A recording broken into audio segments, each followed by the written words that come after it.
Thank you guys for joining today. We have a really special two guests to talk to us about a specific intervention that I actually featured in my 2023 year-end summary about promoting resiliency in siblings. And I know this is a topic that, we can all relate to. Resiliency is kind of at the core of a lot of different mental health interventions. So we have Karen Colthow and Giselle Perez. So I want to welcome our guests. So the first one's on the left. Her name is Giselle Perez. She is at Mass General Hospital. She is actually a cancer researcher looking at healthcare policy and ways to help people with cancer and their providers. She looks specifically at mind-body interventions and has been a co-author on the paper that we're going to talk about today. The second person is Karen Colthow. She is associate professor of pediatrics again at Harvard Medical School and also at Mass Gen. She is she's kind of a jack of all trades. She's been involved in different sociological studies, policy, clinical research. She got her BA right here in New Jersey in Princeton.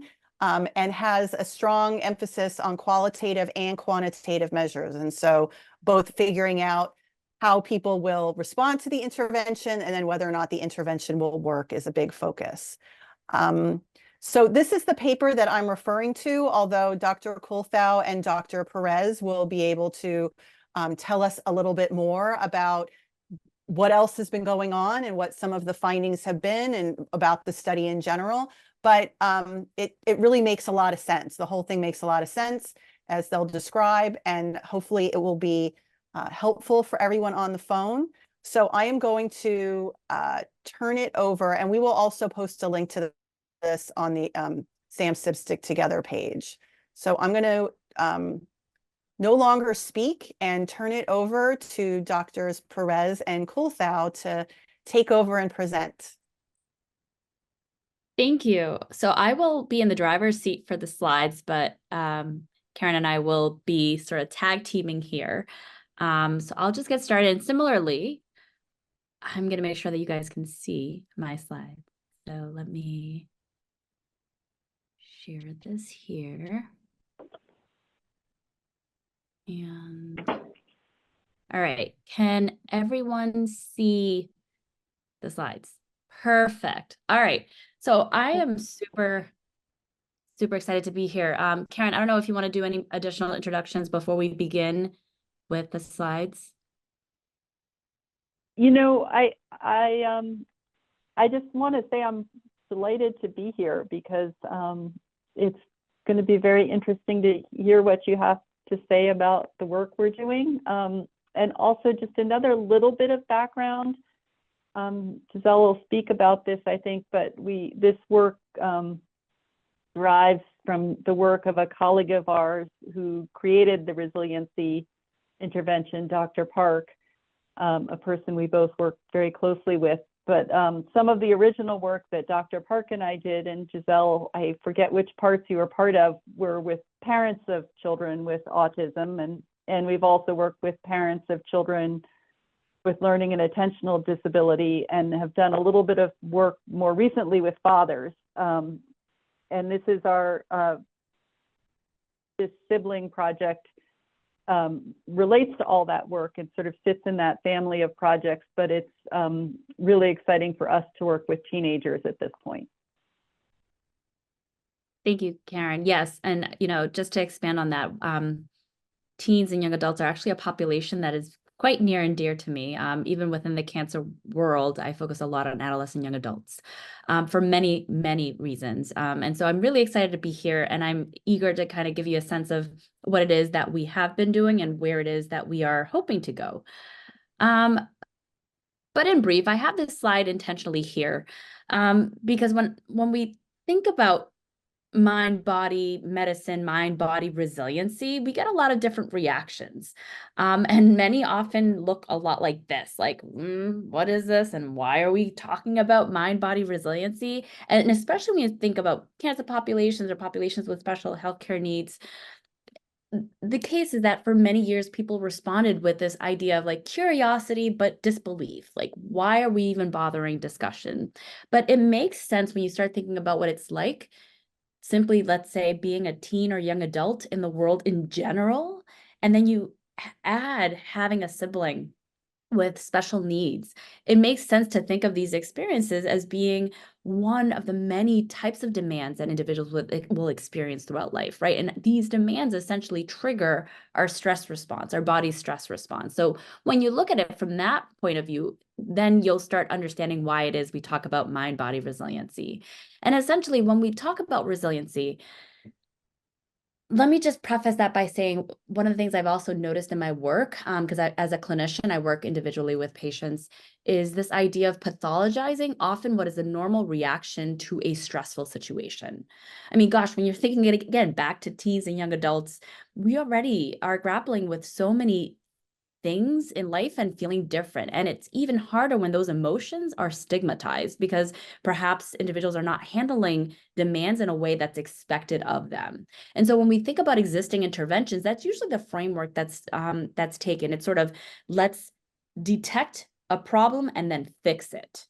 And what I love about resiliency programs, it reverses it. It's sort of taking a well-being approach, right? It's taking this mentality that let's reduce the negative effects that stress and life challenges have by building stress management skills. And it's the process of doing that that promotes our resiliency. So this model is sort of a wellness approach to mental health, again, which differs from traditional approaches that we would commonly see in existing programs. And so when we think about resilience, we think about it being comprised of multiple different types of characteristics, right? There's individuals who tend to be resilient are often more practicing more optimism. There's an sort of a framing of finding meaning when there are life challenges. There's a tendency to engage in proactive coping as opposed to sort of passively coping. There's use of social support.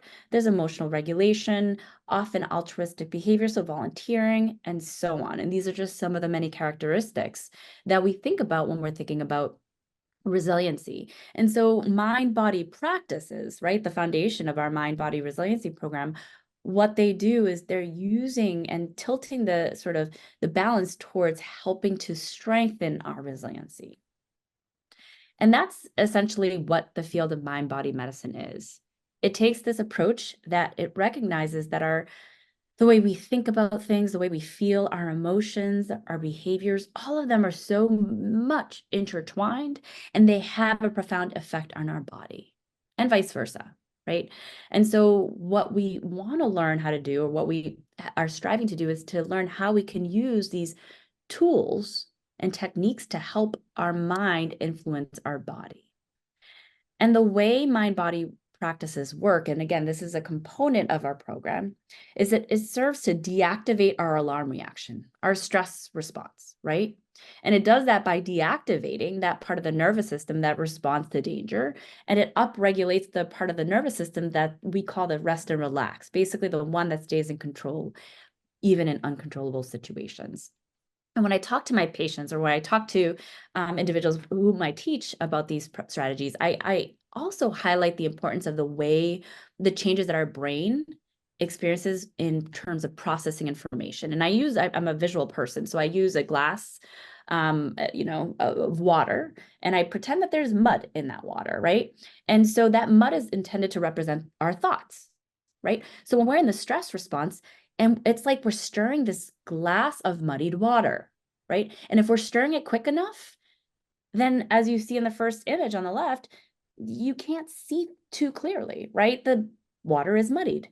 However, when you're practicing the relaxation response, which again is a cornerstone of our mind-body resiliency program, it's as if you take that glass of muddied water, but instead of stirring it, you settle it. You put it down on a table, perhaps. And so the mud, our thoughts, are still there. However, the water is not stirred. And so now you're able to see clearly and think clearly in the midst of your thoughts. And so in joking fashion, because humor is part of our program, I say it's sort of like this idea of remaining control despite feeling out of control. And visually, it's more like looking like this instead of this. So the foundation of our program is called the SMART 3RP, and that was developed by my mentor and colleague, Dr. Elise Park, and other colleagues at the Benson Henry Mind Body Institute. And what this program essentially says is that if we draw on mind body tools, right, we talked about how they could be effective, and then we also integrate cognitive behavioral tools and positive psychology techniques. It's that integration, collaboration of those skills that sets the foundation for our ability to practice stress management skills and also the use of adaptive strategies, right? That RR elicitation is sort of like, in a sense, like medication. It's the environment, right? We still the environment to allow the practice of these tools. And so those processes that you see here are what we believe, we hypothesize, helps boost our resiliency, or in other terms, our ability to bounce back in the midst of life stressors. And as I said, in terms of what we're hoping to do with mind-body practices and resilience is we're sort of tilting the balance in favor of health, right? It's this wellness approach. It's this recognition that life is stressful, right? For many different reasons, for many different causes. And so we can't necessarily eliminate stress, but we can eliminate the impact that stress has on our body by focusing on all these resources that we build. And so our program, and I'm starting to introduce some of the things that we teach in our program, and I'll summarize it at the end before we talk about how we did when we practiced this with our siblings. But we teach mind-body tools, right? A variety of them. And so when I talk, especially with my teens, it's sort of like, I don't want to tell you what to do. I want to tell you what might help, and you tell me what helps you. And so we give them sort of these tools, these different strategies, so that we know, okay, all of these different things achieve a similar means. So find the one that works for you and practice it. Right? And so I just listed a few of them that exist. But the idea, as I said before, is that these strategies are focused on eliciting the relaxation response, all right? The rest and relax part of our nervous system. To do that, we create an anchor because the recognition is that our mind will constantly wander. Expect it to happen, but this anchor helps us be strong enough to, when our mind wanders, to bring it back. And so we can use visualizations or we can use other forms of imagery to achieve that same idea, and not just meditation, which is often the first thing that people think about when we say mind body. They're like, am I going to sort of sit down and be still with my thoughts? And no, it's so much more than that. Imagery is a big one. I often joke, I'm Latina. I like stories. I can anchor my mind to stories, and many people like stories. And so when you think about, for instance, what I do with my own children is we think about a rocket ship, and let's imagine that we're going into outer space, right? And you can, insert different details that can bring about the same benefits as you would do when you're practicing, let's say, progressive muscle relaxation, but you use it instead with imagery. Another component of this program is just helping people understand what's happening in their body when they're in the stress response, so it's not as scary, right? So things like our pounding heart or having a headache, right? How powerful is it to say, like, oh my gosh, my heart is pounded because my alarm reaction, the fire alarm is going off in my, in my home, right, in my body. And once you have an understanding of this is a normal stress reaction, then it empowers you to do something about it, right? Because it's no longer as scary. You know what it means. Another component of this program is helping, and what we did with our teens is sort of thinking ourselves as a cell phone battery, right? So think about your own mobile batteries, your cell phone batteries, right? I have mine here, my handy dandy phone. When it's low, and especially I live in a fairly kind of not rural, but a suburban area that's surrounded by a lot of trees where there aren't a lot of cell towers. And so when my cell phone battery is really low, my call drops. It's really hard for me to hear people. And so I seem like the Verizon commercial. Can you hear me now? Right? But if your battery is charged, it functions much better. And so we think of this in the same way for ourselves. If we are drained, we don't function as well.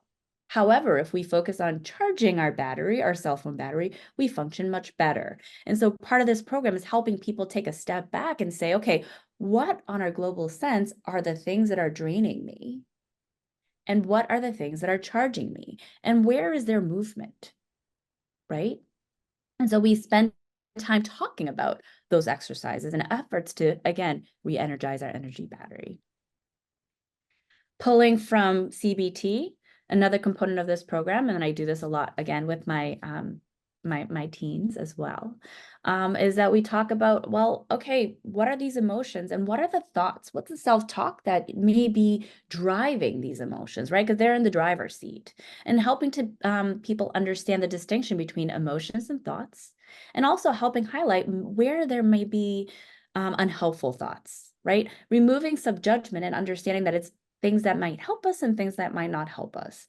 And then teaching ways to help reframe those thoughts, not to be Pollyanna, right? Because life is stressful, but rather to say there are so many different ways to look at the situation. And when we're in this emotion, let's say sadness or frustration or anger, we see only with those lens, but let's take those lens off and let's look at this other perspective, right?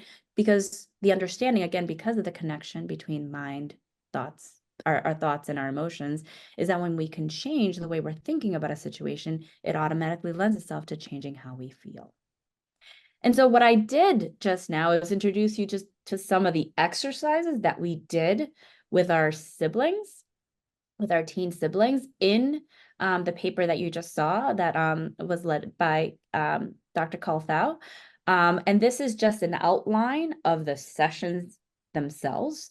So these are group-based sessions, right? Intentionally, because we want to support that peer connection. But in addition to that peer support, what we're hoping to do is to, again, teach skills so that people can together learn from each other, right? Because we learn the skills in the sessions, we practice them in the sessions, and then we check in, how did it go? What challenges do you encounter?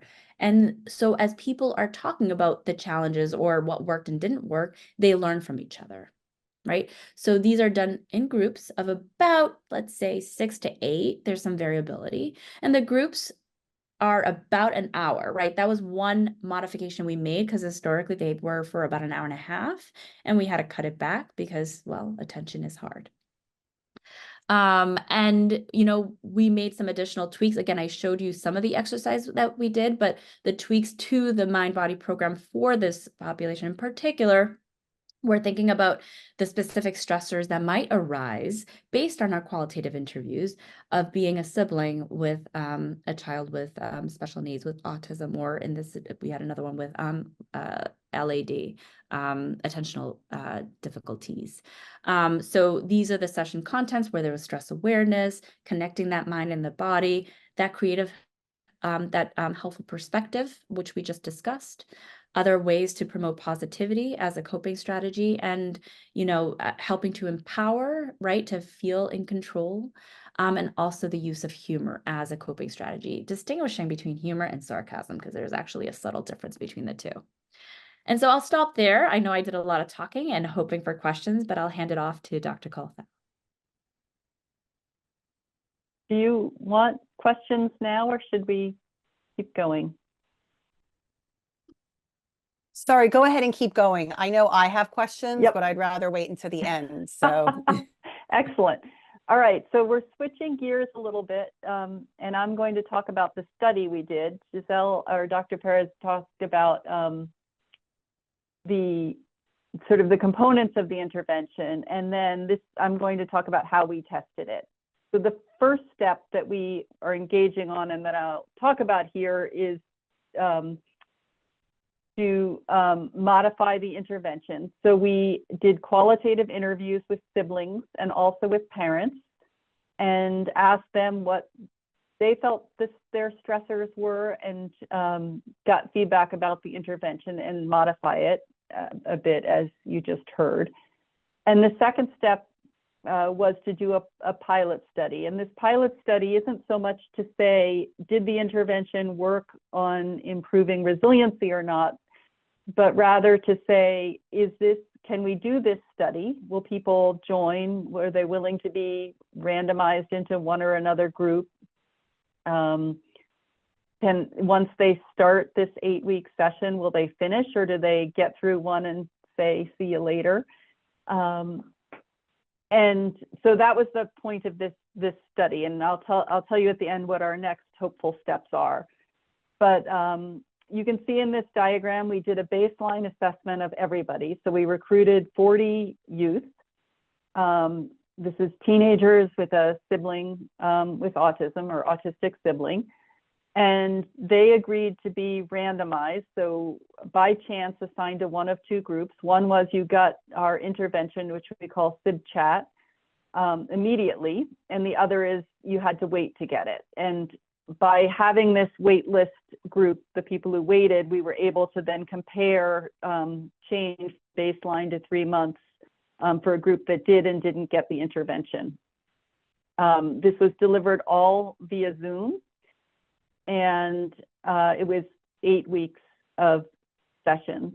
And we had 2 sets of 2 groups. So we had one group in early, it was right in the heat of the pandemic, we were doing this 2020, and then one group later that spring. So that we'd have, we had the first group was 20 people, which we divided in half into intervention and wait list, and then the same thing for the second. The one thing that we can all think about is how that was a pretty unusual time. There were some good things from our point of view in terms of running this program at this time, which is that teenagers, I mean, it wasn't good that teenagers weren't in school, but in terms of, since that was already happening, their time was freed up a little more. So we might be able to have done a better job of getting youth into our program. School was shut down. Stress was probably much higher than normal. We've certainly seen that in teen populations in general. So there's a lot going on at that time. Our primary interest is in, was it feasible? And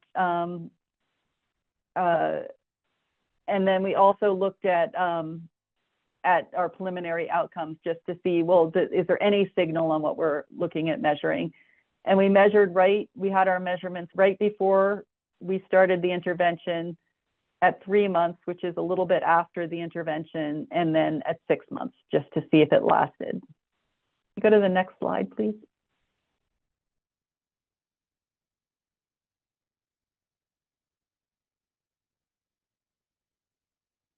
Giselle, are you able? Yeah, she's working on it.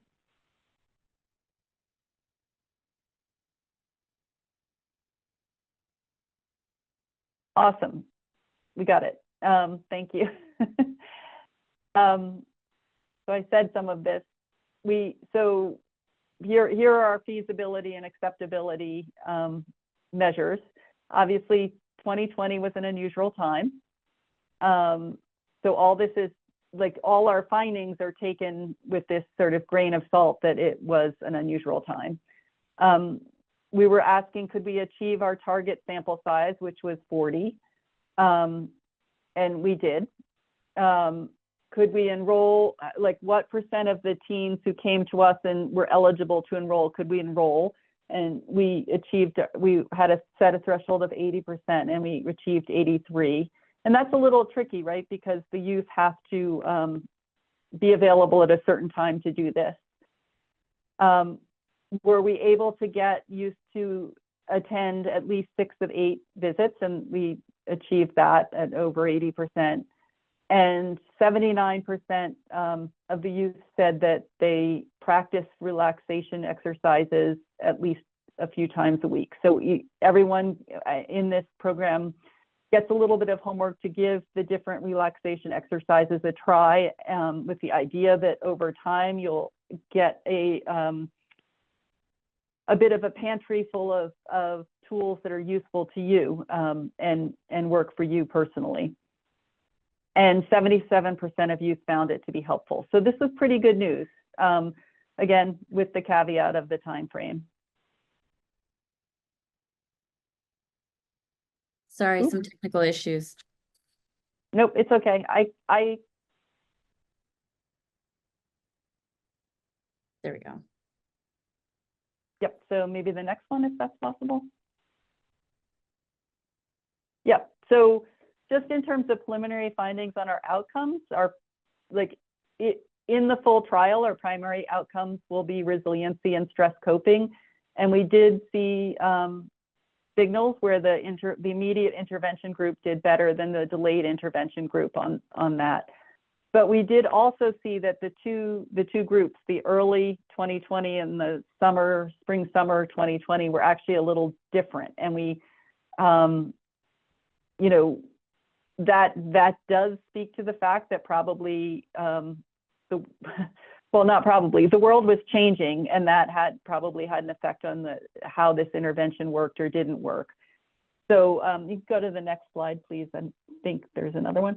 So our next steps, having seen this, having seen these decent results, but also having a little bit of feedback about what teens thought, is to do another set of pilot activities. And what we're hoping to do is do it at a time that isn't quite so tumultuous. So I really, if we are able to do the next step, hope there's not another pandemic, and that things are a little more steady in all our lives. But we're also adapting it to be a little more digitally forward. So we're using animated videos to do some of the teaching. When we ask youth to do something like the energy battery, we're going to have that something that they can do online in an interactive fashion and with each other, and using the Discord platform instead of Zoom as our basis for the intervention. So that is work that we've just submitted and hope to get funded. And then I just put some questions up. I also would love to hear your questions of us about the underlying science and theory behind this, or the program, or anything you like. But these are some things that sprung to mind about maybe you have reactions that might help us think about how to do a better job of this in the future. So thank you. I also want to mention this new, this is not an intervention, but the SAM Sibs Stick Together got a grant from the Zale Foundation to start a virtual support group. So a mental health support group. Again, it's not an intervention, but it is a way for people to communicate and connect and find community. And so we'll be making more announcements about that soon, but we're thinking we're going to start it on April 9th. Oops.